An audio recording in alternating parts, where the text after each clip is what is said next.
Dans un arrêt du 6 décembre 2018, la troisième chambre civile de la Cour de cassation s'est prononcée sur le délai dans lequel un entrepreneur mis en cause par un maître de l'ouvrage peut agir en garantie des vices cachés à l'encontre d'un fabricant.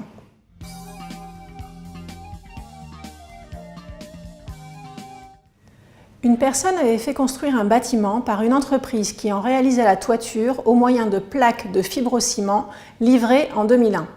La toiture rencontrant des problèmes d'étanchéité, le maître de l'ouvrage a assigné le constructeur, lequel a très vite ensuite appelé en garantie le fabricant sur le fondement des vices cachés.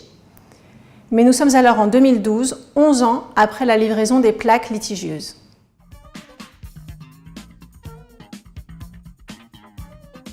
La Cour d'appel de Colmar a considéré que l'action contre le fabricant était prescrite car introduite après le délai décennal de l'article L. 110-4 du Code de commerce, devenu quinquennal en 2008, qui commençait à courir à compter de la livraison.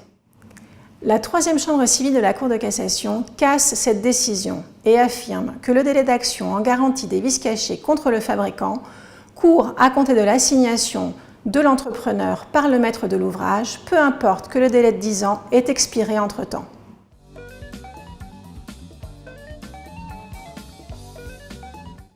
La troisième chambre refuse ainsi de poser un délai butoir au-delà duquel les entrepreneurs supporteraient seuls les défauts de fabrication des matériaux installés chez les clients.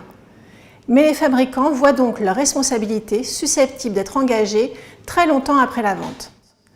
Il convient cependant de noter que cette décision de la troisième chambre civile, la chambre de la construction et de l'immobilier, est en contradiction avec de très récents arrêts de la première chambre civile et de la chambre commerciale.